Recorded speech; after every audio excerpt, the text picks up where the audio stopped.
Okay, let's just dive right in. Quite startling news breaking overnight. Mm. Iran seems to have launched, well, a sudden series of attacks targeting American bases across the Middle East. Yeah. It's a really significant escalation. Came out of nowhere for many people, I think. Well, yes and no. I mean, the timing perhaps, but the context is pretty direct. Iran's calling this Operation Basharat al-Fath, This means. good news of victory.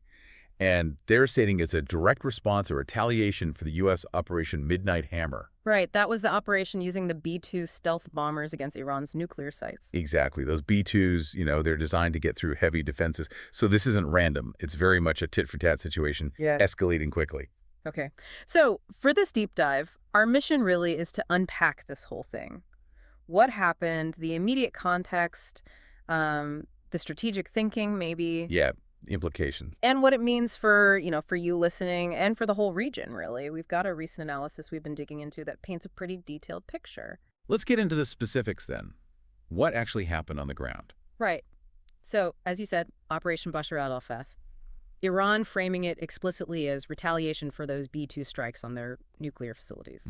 And the initial reports, they suggest attacks hit U.S. bases in at least 4 countries, Yeah. maybe more. 4, okay. Which ones? We saw, well, pretty compelling visuals, actually, from Doha in Qatar. You could see missiles heading towards U.S. bases there. Wow. Okay. Yeah, and reports also mentioned Kuwait, Bahrain, and Iraq as being hit. Now, at the time the source material was put together, it wasn't clear if U.S. bases in Saudi Arabia were also targeted. So, still some fog of war there. And Qatar's reaction, they host major U.S. facilities. Very swift. They came out almost immediately, condemned it, said their sovereignty was violated, and promised a response to Iran. That's a strong statement. Tells you how disruptive this is regionally. Absolutely. It really puts those regional relationships under strain. Now, on the defense side, U.S. missile defenses were active. Right. They'd have Patriot systems, the HAD. Exactly. And sources say some Iranian missiles were intercepted, but getting precise details on, say, American casualties or exactly where every missile landed, that wasn't available right away. Understandable. That kind of information takes time to confirm properly. We expect more details to filter out, yeah. Okay, so this leads to a really big question, one you might be asking right now. The U.S. hit Iran's mainland directly with those B-2s. Why didn't Iran hit back at the U.S. mainland? Why target bases in the Middle East instead? And that comes down to a really crucial point.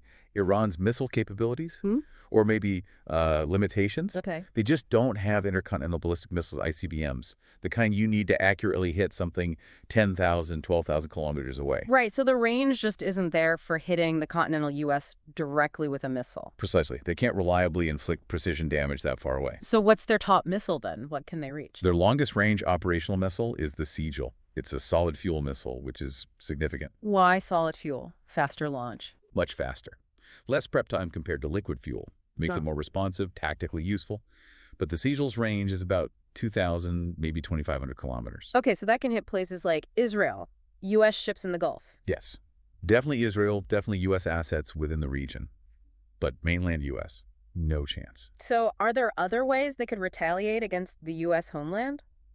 Well, there have been reports, suggestions that Iran could potentially activate sleeper cells inside the U.S. for terrorist attacks. That's a completely different kind of warfare, though. Entirely different. You're moving from state-on-state military action to clandestine terrorism, a massive escalation in a different way. But in terms of a direct conventional military response, hitting those U.S. bases in the Middle East is really their only viable option right now. It's still, it's described in the analysis as a humongous attack, a very big risk for Iran. Just hitting those bases is a massive step. Oh, absolutely enormous. You have to think about the potential consequences. What if, say, 20 or 30 American soldiers are killed in these attacks? So the U.S. response would be? Severe. The analysis we looked at is blunt. It suggests the U.S. has the capability to, quote, literally destroy entire Iran, if it came to that. That's the kind of power disparity we're talking about. The risk Iran just took is immense. And that brings in the NATO angle, right? Article 5. Exactly, that collective defense clause. An attack on one is an attack on all. Now, the UK, for example, they weren't thrilled about the initial U.S. B-2 strikes, reportedly. The method, anyway. Right, there were disagreements on the approach even among allies. Yes. But If U.S. soldiers are killed by a direct Iranian state attack, Then the whole dynamic shifts. completely, you could see the entire NATO alliance, France, UK, everyone potentially getting activated, calling for a decisive attack on Iran. That internationalizes the conflict dramatically. And thinking about that potential response, you have to look at the U.S. presence already there. It's huge. It really is. We're talking 8 or 9 main comprehensive U.S. bases circling Iran, plus lots of smaller camps. And thousands of troops. Thousands. Maybe 2,000, 3,000 per main base or camp. Mm. And it's a mix. Air bases, army bases, naval bases. It shows, well, proper preparation for exactly this kind of large-scale contingency. The regional military imbalance is stark. This isn't just contained to Iran and the U.S., though, is it? These things always ripple outwards. How does this impact, say, India? And by extension, you listening. Oh, hugely. Think about the sheer number of Indian citizens working across the Middle East. Millions, right, in Saudi Arabia, UAE, Qatar. Exactly. Millions. They're right there in the potential line of fire. Iranian missiles or even debris from interceptions, it's a direct danger to Indian nationals. And politically for Iran, attacking bases in countries like Qatar. It risked alienating those countries. These are nations hosting U.S. bases, yes, but they also have their own relationships and interests. It's a major diplomatic risk for Iran, on top of the military one, could backfire badly long term. And this whole situation adds another layer of tension to something already causing nervousness globally, the Strait of Hormuz. Ah, yes, the choke point. That narrow waterway, what, a fifth of the world's oil passes through it? Roughly, yeah. Yeah. And Iran has threatened to block it before.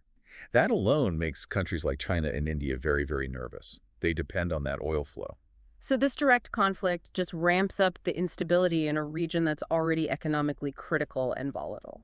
It absolutely does. It's quite sobering when you trace the potential domino effects. Yeah. This whole rapid escalation, it really shows you a nation acting, maybe right up to the Yes. edge of its capabilities. But also showing its limitations, like the missile range. Exactly. Demonstrating capabilities and limitations. Yeah. How that impacts global stability. So the question to maybe leave you with is, what does this all mean for the balance of power?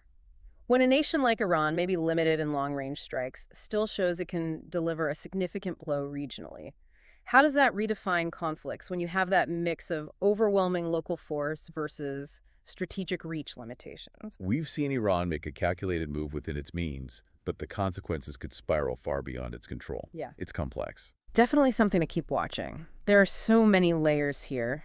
The human impact, the political fallout, far more than just the initial headlines suggest. Indeed. Keep those wider dimensions in mind as this unfolds.